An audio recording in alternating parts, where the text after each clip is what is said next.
Bonjour et bienvenue dans mon journal de lecture. Aujourd'hui, Fou de Paris, Eugène Savitskaya.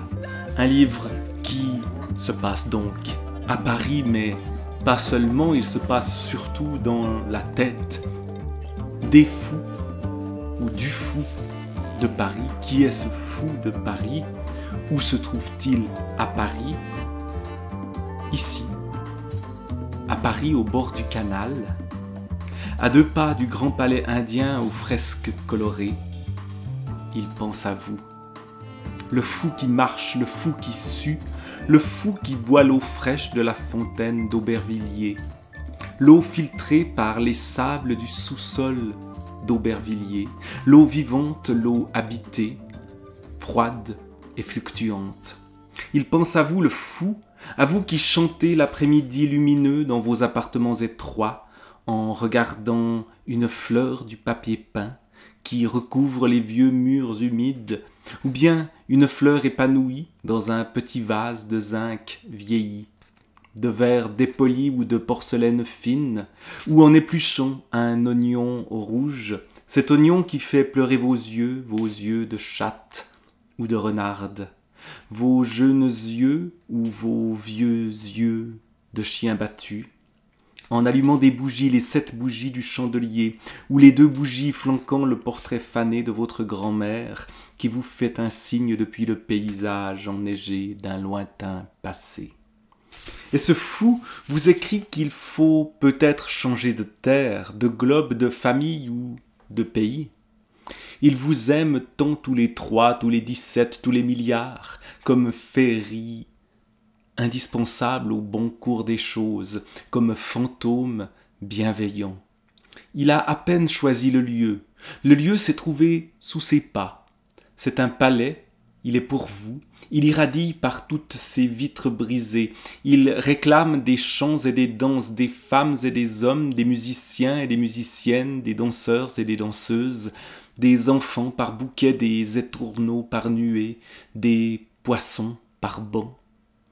Sur le bord du canal de l'Ourcq, un palais vous est offert. Il brille au soleil, ses chambres contiennent des trésors, ses couleurs sont à vos détresses nécessaires, comme les larmes et les crachats.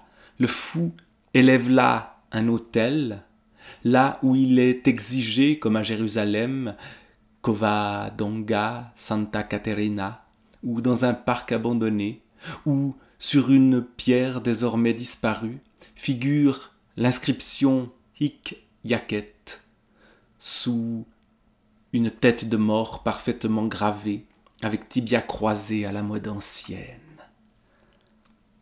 Alors là, on est entré directement dans la prose à la fois fluide et un peu folle d'Eugène Savitskaya, avec ce fou qui nous parle donc depuis les bords du canal de l'Ourcq, à Paris, mais qui nous parle de partout et d'ailleurs encore, et qui nous parle à tous. Et on suit au fond à la fois les lieux et le fou qui déforme par sa folie l'ordinaire de la ville, l'ordinaire de la vie aussi.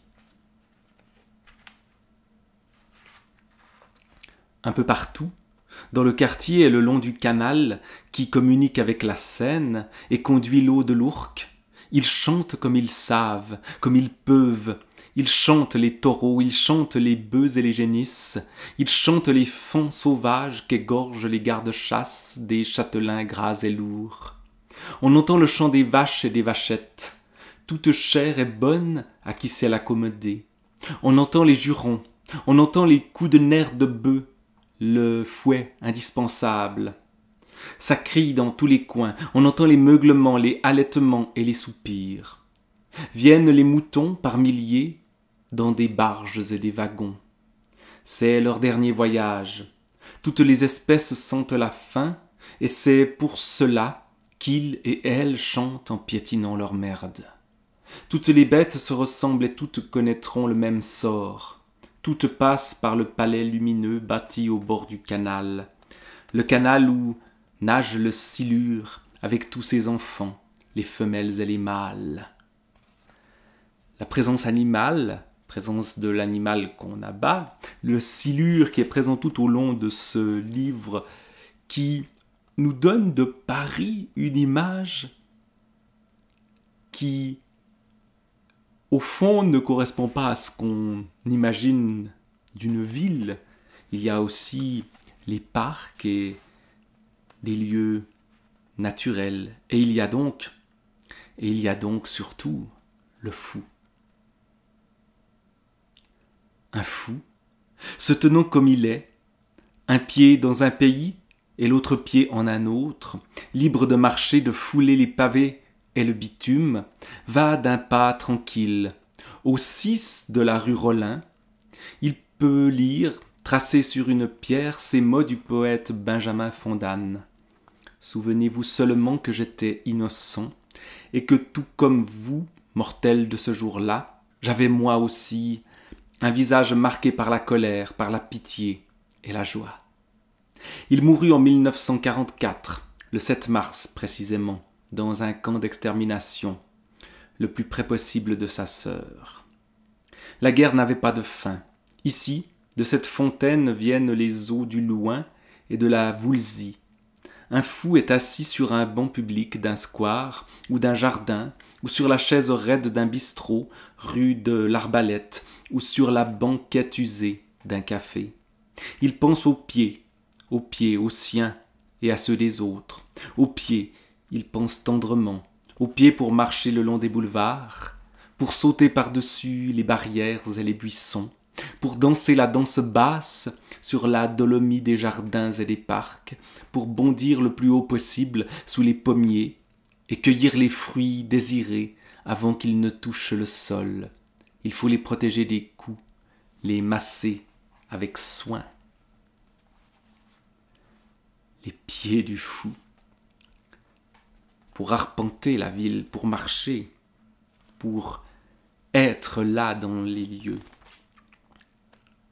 Et cette écriture qui touche très vite au lyrisme, à une forme de musique. Alors bien sûr, on suit ce fou, on ne comprend pas trop ce qu'il fait, il y en a peut-être plusieurs des fous. Les lieux évoluent, il y a la Seine, il y a l'Ourcq, il y a la Bièvre, il y a ces cours d'eau de Paris, ces coins de la ville qu'on ne connaît pas tous, et surtout ces manies de fou. Il y a par exemple le fou au dictionnaire. Il y avait bien sûr le fou au dictionnaire. Assis sur un banc, il ouvrait un dictionnaire, l'un des nombreux volumes du grand dictionnaire. Il commençait par le mot masque, visant à atteindre le mot massage en passant par massacre. Masque, massage, massacre. Mais massacre avant massage. Masque, le mot est aussi lié au contexte qui est celui du confinement. Le livre est paru en 2023, mais il y a cette présence de gens masqués dans les rues qui est évoquée ici. Mais il n'y a pas que le mot masque, il y a massage et massacre. Les feuilles du frêne à feuilles fines, et ce jeu sur les sonorités aussi. Les feuilles du frêne à feuilles fines tombaient sur ses épaules et ses livres pesants, et il partait dans une frénétique poésie, tirade des tirades. Il n'est pas facile de passer à massage en évitant massacre.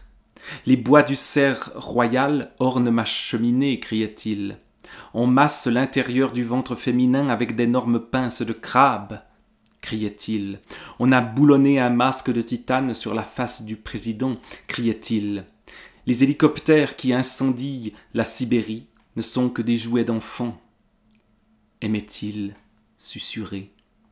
Il est périlleux de marcher de masque à massage, impossible sans passer par massacre.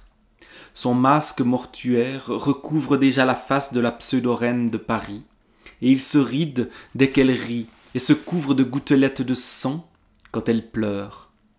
Sa joie intime enflamme le masque. Il devient d'abord cramoisi, puis gris noirâtre comme du papier brûlé. Vous devez vous masquer pour sortir en plein air, puis vous serez tous et toutes massacrés. Puis on vous massera le visage, le front, le nez, les tempes, l'occiput et le sinciput.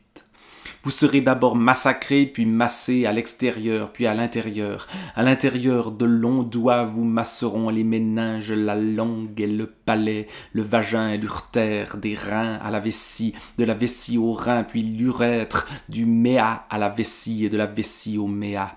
Et on effectuera ce long et long massage pour vous faire revenir à la vie, à cette vie si fragile et si éphémère. On prendra des sondes pour vous masser à merveille de l'anus au pylore et de l'œsophage au cardia. Et ces massages vous électriseront. Quand on aura massé votre dure mère, vous sentirez des fourmis dans le bas-ventre et à la plante des pieds comme un appel à vivre.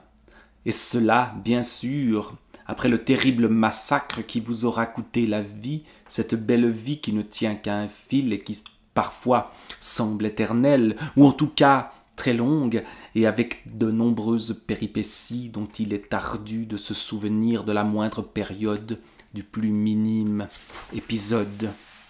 Les différents massages qu'on vous fera subir seront parfois plus pénibles et douloureux que le massacre qui aura précédé, et vous aura sidéré avec grande brutalité. Le masseur brutal se servira pour vous masser énergiquement non seulement de ses mains et de son corps lourd contre votre corps en loques, mais également d'instruments appropriés, de tubes et d'appareils sophistiqués. Et ce fou semblait patiner entre les mots, de masque à massage en passant par massacre, attirant les passants et les passantes par injonction, et murmure, sifflant et montrant les mots et les dessins du volume relié qu'il tenait sur ses genoux. Folie aussi violente, et ce jeu sur les mots masque, massacre, massage, qui fait de la prose d'Eugène Savitskaya un plaisir à lire, un plaisir qui est un plaisir d'ordre musical. Parfois, on perd le fil du sens. C'est évidemment normal dans la folie. Mais on ne perd jamais le fil de la phrase, des mots, des sons, des mots.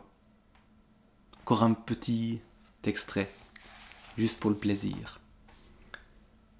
Tissé par la tisserande du chaotique monde flottant, l'étoffe alourdie tombe sur les pavés qu'assourdit l'épaisse couche de son répandue sur la chaussée pour que le bruit des bottes des policiers ne réveille pas le grand malade.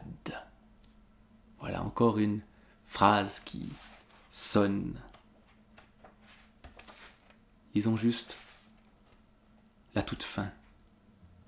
On a dit que de la stratosphère descendront des aigles déplumés.